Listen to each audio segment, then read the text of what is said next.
안녕하세요. 오늘로써 법문서 작성 5번째 수업입니다. 민사편 수업은 총 8주이니까 오늘부터는 후반전의 시작이라고 할 수 있습니다.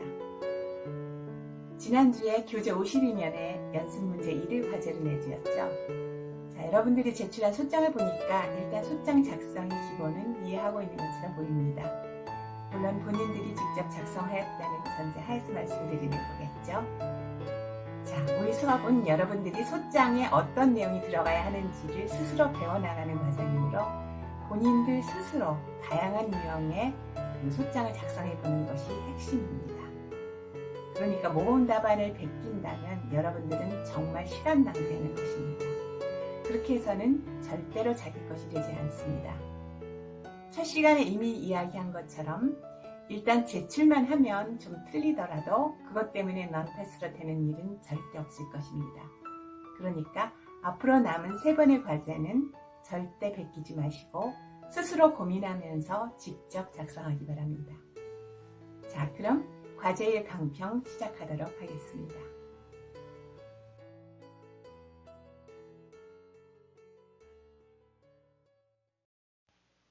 일단 소장은 당사자에 대한 기재로 시작하죠. 당사자는 이렇게 성명, 주민등록번호, 주소로 특정해주면 됩니다. 주소를 쓰실 때는 지난 시간에도 말씀드린 것처럼 대구광역시가 아니라 대구입니다. 광역시, 특별시, 직하시 이런 거 쓰지 않습니다. 그 다음에 소송 대리인이 있는 경우에는 그 원고 표시 바로 밑에 소송 대리인을 표시합니다. 그래서 소송 대리인, 변호사, 아무개 하고 주소를 기재하면 되고요. 법무법인인 경우에는 소송 대리인, 법무법인, XX 한 다음에 반드시 담당 변호사를 같이 기재를 해줘야 합니다. 왜냐하면 법적으로 소송 대리인은 법무법인이지만 법무법인이 법정에 올 건 아니잖아요. 그러니까 어느 변호사가 실제로 그 일을 맡아서 처리하고 법정에 출석할 것인지를 판단할 수 있어야 하기 때문에 담당 변호사까지 같이 기재를 해주셔야 합니다. 그리고 그 소송 대리인 표시 밑에는 변호사의 주소를 기재하면 됩니다. 피고 역시 같은 요령으로 기재하시면 되고요. 이렇게 당사자가 여러 명이 있을 때는 번호를 붙여서 1번 김진순, 2번 송미성 이런 식으로 기재를 하시면 됩니다. 그런데 이건 당사자 표시에서 편의상 번호를 붙임으로써 당사자 숫자가 총 몇 명인지 쉽게 알아보게 하는 거고요. 그렇다 그래서 청구 원인에서 소송 당사자를 지칭할 때 피고 1, 피고 2 이러시면 안 됩니다. 예. 그럴 경우에는 반드시 피고 김진순, 피고 송미성 이렇게 이름을 정식으로 이름을 사용해 주셔야 합니다. 그 다음에 사건 번호 기재하실 때는 원고가 청구하는 여러 개 사건 중에 그저 대표적인 거 하나 쓰시고 이 건 같은 경우 지금 대여금 청구와 매매대금 청구 2건이 있잖아요. 그러니까 대여금 등 청구의소라고 사건명을 기재하시면 됩니다.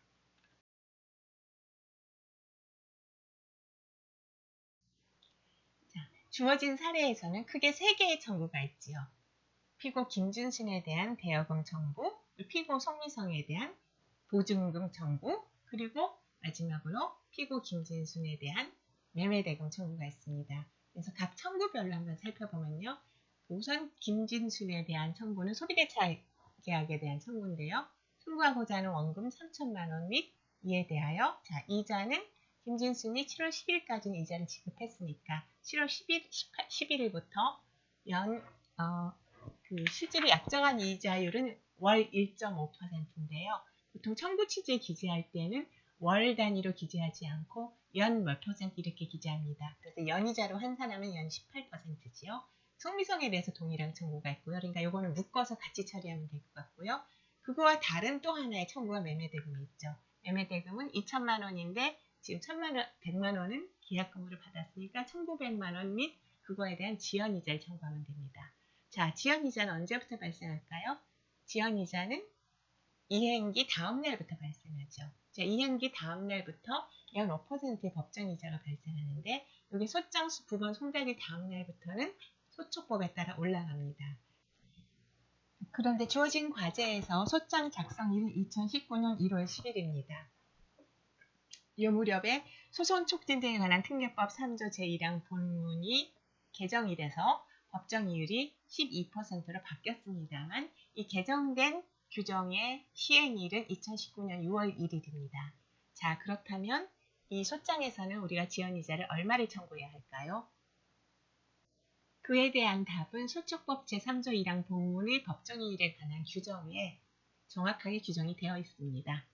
그래서 제가 지난 시간에도 말씀드린 것처럼 여러분들은 그 법 규정하고 최대한 친해지셔야 합니다. 자, 그럼 관련 법 규정 한번 같이 살펴보도록 하겠습니다.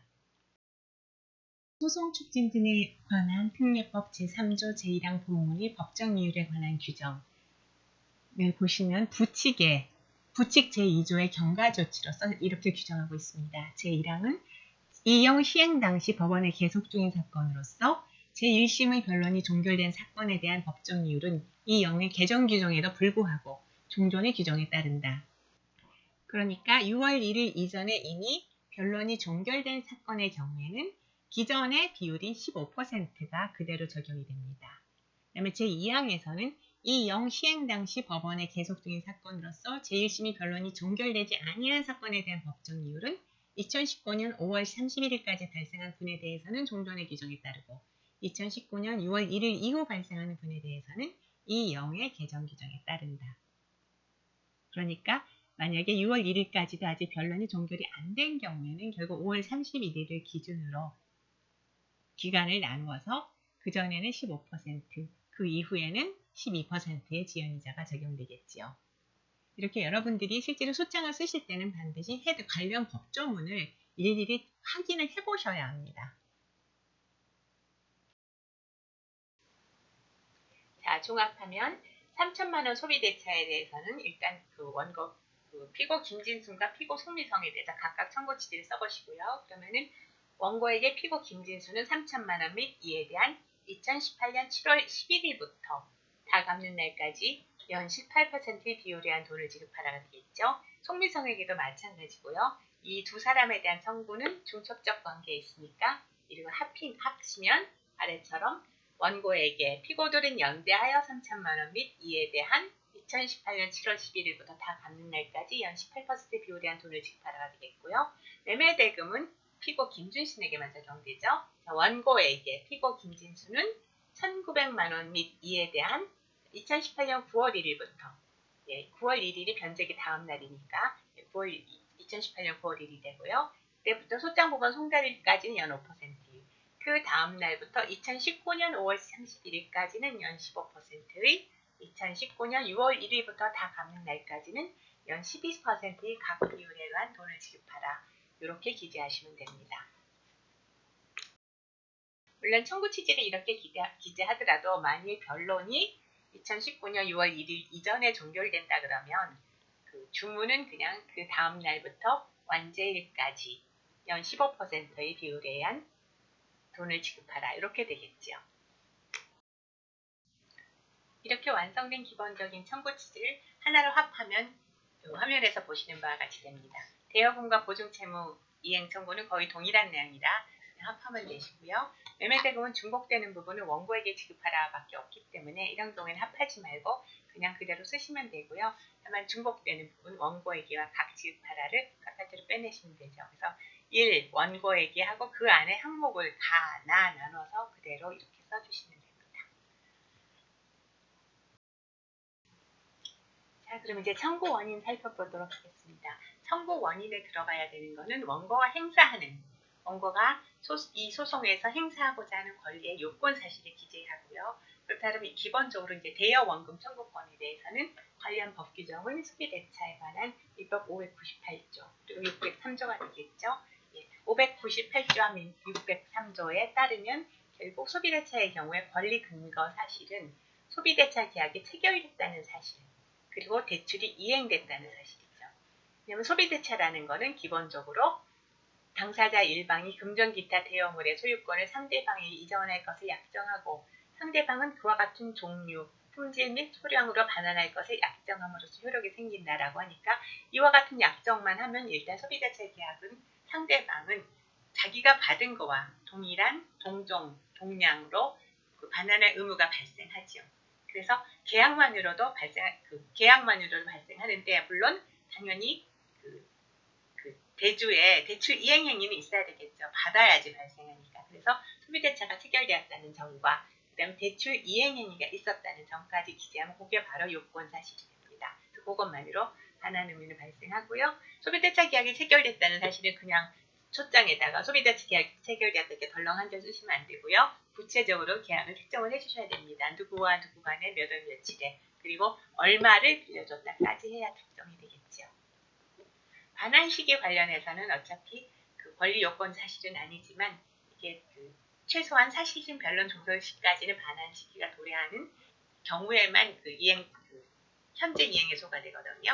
그렇지 않으면 장래 이행에 소가되기 때문에 변제기가 언제라는 거는 밝혀두는 것이 바람직합니다. 자, 이행 장소는 그 권리 발생 요건 사실은 아닙니다. 그래서 뭐 특별한 필요성이 없는 경우라면은 굳이 소장에 이행 장소가 어디라고 기재할 필요는 없습니다.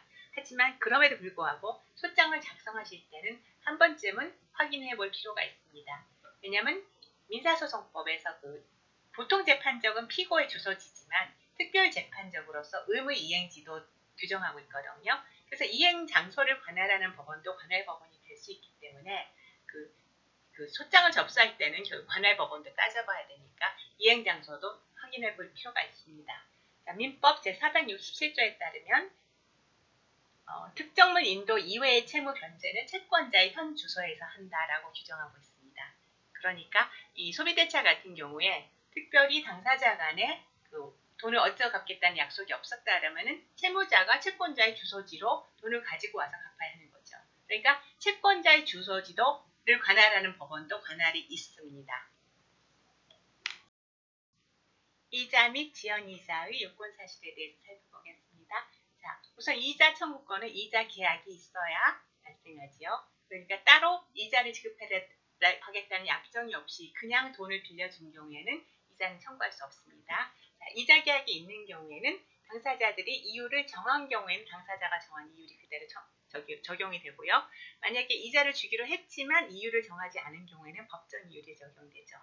이자가 발생하는 시점은 당사자들이 특약을 했으면 특약일부터겠지만 특별한 특약이 없었다 그러면 민법 제600조에 따라서 대여일부터 이자를 계산하면 됩니다. 상대방이 이자를 지급했다는 사실은 이자 청구권을 소멸시키는 사유입니다. 그러니까 이거는 항변 사유이기 때문에 원고가 굳이 주장할 필요는 없습니다. 그래서 이론상으로는 서로 아무도 주장하지 않으면 이자는 대여일부터 약정 이율에 따라서 발생하고 그거를 피고가 원고에게 지급하라라고 판결이 내려질 것입니다. 하지만 실제 상황에서는 사실 소비대차 계약에 따라서 대여금 청구하는데 피고가 만약에 이자를 냈다 그러면은 낸 이자를 또 달라고 하는데 피고가 가만히 있겠습니까? 당연히 그 항변권 행사할 거고요. 그리고 또 그렇게 뻔히 항변권이 행사될 것을 이게 좀 법적인 거에만 따라서 원고가 받았다는 얘기 안 하고 있으면 사실 재판부에게 그 원고가 미치는 그런 인상 같은 것도 별로 좋지가 않죠. 그래서 너무 그러니까 상대방이 항변권을 행사할 게 너무 뻔하다 그러면 법적으로는 항변 사유라 하더라도 그냥 그거 빼고 청구하는 게 더 나을 수도 있습니다. 그래서 특히 이제 우리가 아까 살펴본 것처럼 청구 취지에서 연체이자만 청구하는 경우에는 청구 원인에서도 그럼 왜 그만큼만 청구하는지를 밝혀줘야 합니다. 즉 연체 금액을 특정해야 되거든요. 그래서 언제까지는 지급했다라는 말이 들어갈 수밖에 없습니다. 그러니까 요거는요, 청구 취지하고 청구 원인이 항상 같이 가야 합니다. 그 연체이자만 청구하는 게 아니라 그냥 그래 이건 네 항변 사유니까 네가 주장해라라고 하는 경우에는 그냥 대여일로부터 전부 청구하는 걸로 청구일지 쓰시고요. 그렇게 한 경우에는 굳이 청구 원인에서 이자를 언제까지는 받았다는 얘기 쓸 필요가 없습니다. 하지만 지금 우리가 살펴본 청구 취지와 같이 연체이자만 청구하는 경우에는 연체 금액을 특정하기 위해서 결국은 피고가 언제까지는 이자를 지급했다. 그러니까 그 이후에 이자를 청구한다라고 이렇게 밝혀주시는 게 바람직합니다. 지연이자 청구권은 결국 변제기가 지났는데 상환하지 않았다는 게 요건 사실이죠. 지연이자의 경우에는 약정이자 특약이 없었다 하더라도 그 이행기 다음 날부터 법정 이율에 따른 지연 손해금은 청구할 수 있습니다. 다만 약정이자가 높은 경우에는 굳이 법정 이율에 따라 청구할 필요는 없겠죠. 그래서 지금처럼 약정 이율이 연 18%라 그러면은 굳이 법정 이율은 적용할 이유가 없습니다. 보증채무는 민법 429조에서 보시는 것처럼 보증채무는 주체자의 이자, 위약금, 손해배상, 기타 주채무에 종속한 채무를 포함한다. 그래서 보증채무라는 것 자체가 원래 그 피보증인이 빌린 원금뿐만 아니라 이자, 위약금, 손해배상, 기타 걔가 부담하는 거 다 내가 대신한다는 거니까 하나의 소송물이고요. 하나의 채무입니다. 그래서 보증소유채무의 요건 사실은 보증계약을 체결했다 하나면 됩니다. 그런데 민법 428조의 2 제1항은 보증은 그 의사가 보증인이 기명날인 또는 서명이 있는 서면으로 표시되어야 효력이 발생한다 라고 하고 있기 때문에 보증계약은 반드시 서면에 의해서 체결되어야 합니다. 그러니까 요건사실은 서면으로 보증계약이 체결되었다는 거, 그리고 피보증 채무가 불이행되었다는 그 두 가지겠죠. 네, 지금까지 우리가 살펴본 요건사실을 제가 지금 이 왼쪽에 있는 박스에다 그냥 다 정리를 해놨는데요. 결국 소장은 여기 정리된 사실을 적당히 문장에 살을 붙여서 이렇게 완성된 문장으로 만드시면 됩니다. 청구 원인을 쓸 때는 각 청구별로 단락을 나누어서 쓰시면 좋고요. 다만 대여금과 보증채무처럼 사실관계가 대부분 중첩되는 경우에는 굳이 별개 항으로 나누지 말고 합쳐서 써도 됩니다. 그리고 본 것처럼 수개의 청구가 병합되는 경우에는 각 청구별로 적절한 제목을 붙여주는 것이 좋습니다. 그래서 저는 일단 대여금과 보증채무는 김진성과 송미성에게 공통적으로 적용되고 매매대금 청구는 김진순에게만 적용되기 때문에 이걸 별개의 단락으로 처리했습니다. 그래서 그 김진순과 송미성에 대한 청구를 1항에 몰아서 적고 그 제목은 그 1항은 피고들에 대하여 그리고 2항의 그 매매대금 청구는 피고에게 대하여로 붙여보았습니다. 필요한 요건 사실이 모두 빠지지 않고 기재된다는 전제 하에서는 어떻게 기재하여도 사실 별 상관은 없습니다. 다만 일목요연하게 그리고 당사자가 뭘 주장하는지 쉽게 알아볼 수 있도록 정리해 주시면 됩니다. 그럼 같이 한번 보지요. 피고들에 대하여 원고는 2018년 5월 10일 피고 성미성의 적법한 서면에 의한 연대보증 하에 피고 김진순에게 3천만 원을, 변제기는 2018년 11월 10일, 이자는 월 1.5%로 정하여 대여하였습니다. 이렇게 초비대차 계약의 내용과 연대보증의 내용을 정확하게 기재해 주시면 됩니다. 그런데 피고 김진수는 2018년 7월 10일까지 2개월분의 이자는 지급하였을 뿐 그 이후의 이자 지급은 물론 변제기일이 지났음에도 불구하고 원금을 변제도 하지 않고 있습니다. 자, 여기까지가 필요한 요건 사실이 다 들어간 것이죠. 마지막에 결론에서 한번 이렇게 법률 용어를 사용해서 정리를 해주시면 됩니다. 적어도 법률 용어 사용해서 정리를 해줘야 원고가 행사하는 권리가 정확하게 뭔지 알 수 있거든요. 그래서 그렇다면 피고들은 연대하여 원고에게 위 대여 원금 3천만 원. 그러니까 청구 취지에는 그냥 3천만 원을 청구하지만 청구 원인에서는 이렇게 내가 청구하는 3천만 원이 대여 원금이라는 걸 명확하게 밝혀주셔야 됩니다. 위 대여 원금 3천만 원 및 이에 대한 2017년 7월 11일부터 다 갚는 날까지 연 18%의 비율에 의한 근데 요 연 18%인 비율에 의한 지급하는 게 사실은 변제기까지는 약정이자고 그 이후는 지연손해금이죠. 그래서 연 18%의 비율에 의한 이자 및 지연손해금을 지급할 의무가 있습니다. 이렇게 기재해 주시는 게 바람직합니다.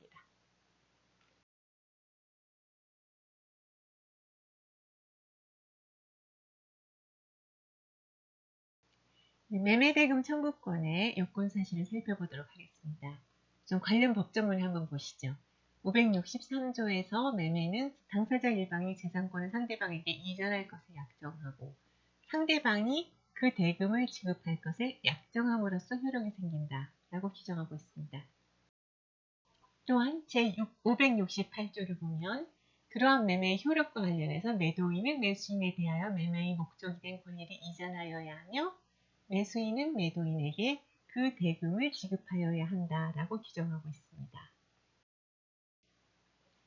이 조문의 내용을 정리하면 매매 계약 체결로 인한 권리 발생은 이렇게 됩니다. 즉, 자동차 매매 계약이 체결됨과 동시에 매수인은 자동차 소유권을 나에게 이전해달라고 청구할 수 있는 자동차 소유권 이전 청구권이 생기고요. 그 자동차의 소유권을 이전하는 방법은 자동차의 점유를 인도함과 동시에 명의도 넘겨야 되니까 결국은 자동차 인도 청구권, 명의 이전 등록 청구권은 자동차 매매 계약과 동시에 발생하는 겁니다. 마찬가지로 매도인 입장에서 매매 계약이 체결되면 바로 매수인에게 매매대금 지급 청구권이 발생합니다. 그러니까 본인이 자동차 소유권을 매수인에게 이전을 해줬느냐 안 해줬느냐는 매매대금 지급 청구권의 발생과는 관계가 없습니다. 다만 매수인이 보유하는 이 자동차 소유권 이전 청구권하고 매도인이 보유하는 매매대금 지급 청구권은 서로 동시행 관계에 있을 뿐이죠. 그러니까 상대방이 이행을 안 했을 때는 내가 이행을 거절할 수 있을 뿐이지 아직 내 의무를 이행을 안 했다 그래서 내 권리도 발생을 안 한 건 아닙니다.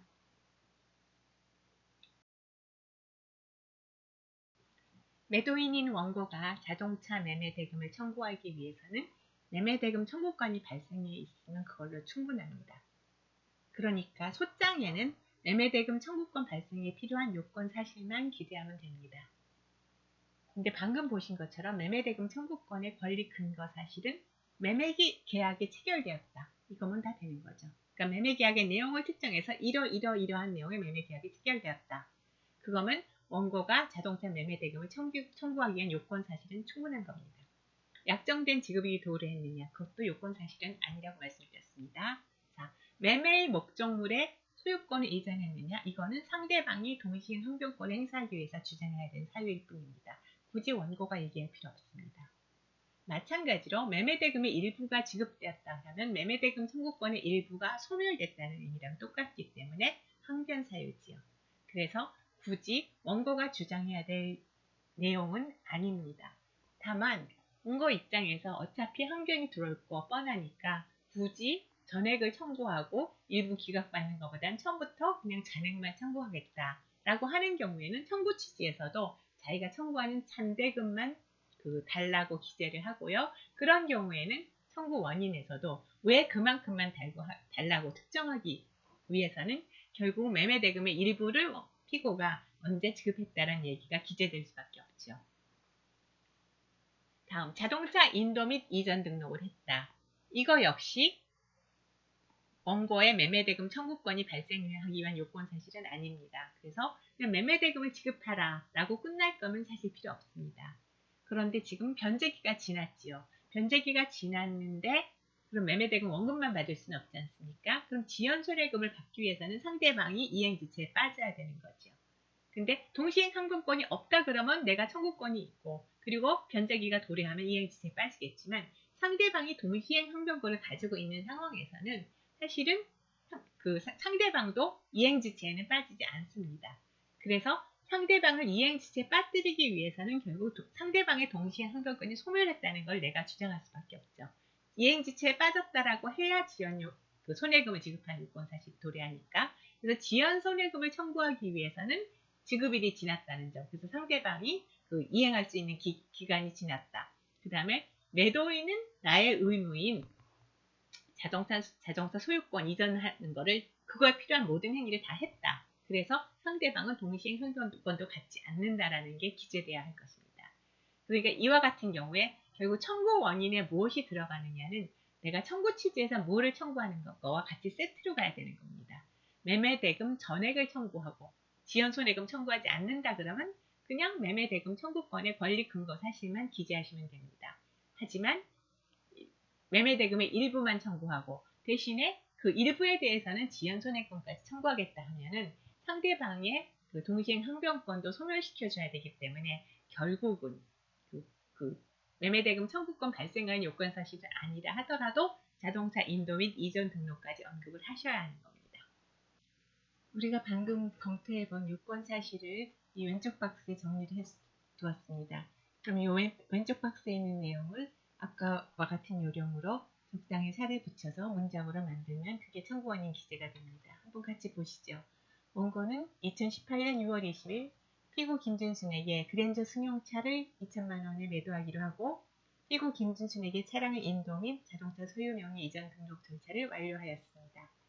그런데 피고 김진수는 2018년 6월 20일 원고에게 계약금 100만 원만을 지급하였을 뿐 2018년 8월 31일에 지급하기로 한 나머지 대금 1,900만 원을 지급하지 않고 있습니다. 이렇게 하면 필요한 요건사실이 다 들어와 있죠.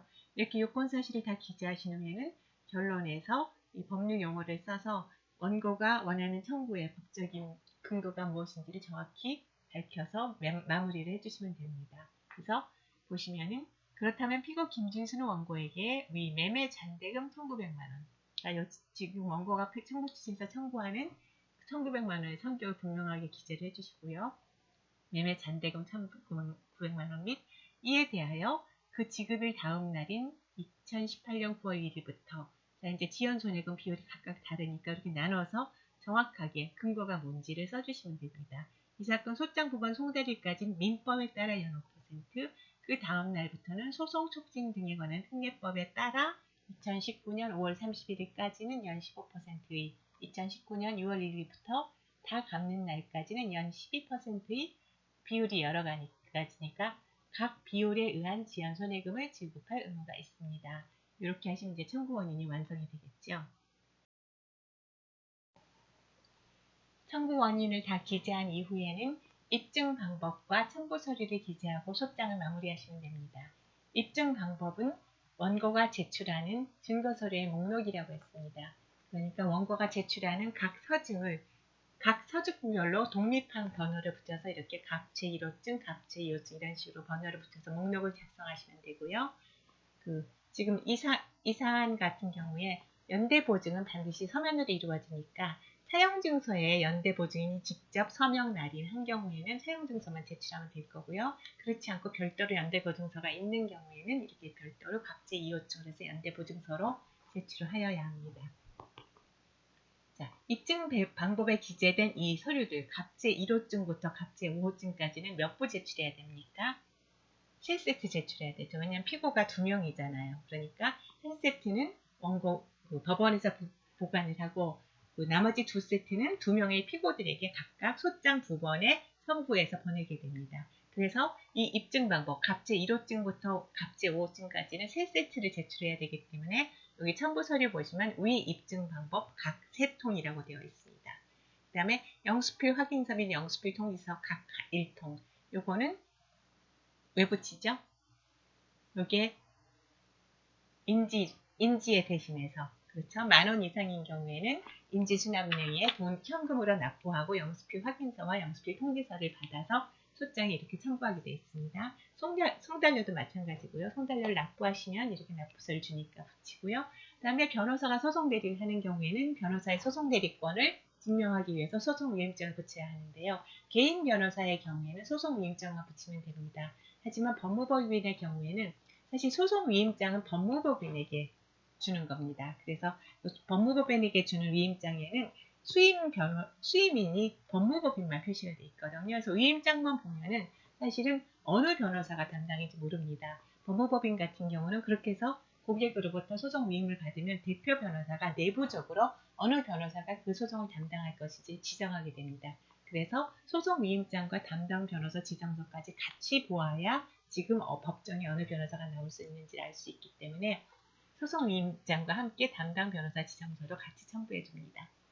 마지막으로 소장 2번은 이게 피고들에게 송달하기 위해서 필요한 거죠. 피고들에게 소장 2번 송달하잖아요. 그러니까 2통만 있으면 됩니다. 그러니까 소장 2번은 피고수만큼, 입증 방법은 피고수 플러스 1입니다. 마지막으로 관할 법원 기재해서 대구지방법원 귀중 이렇게 기재하시면 소장이 마무리가 됩니다.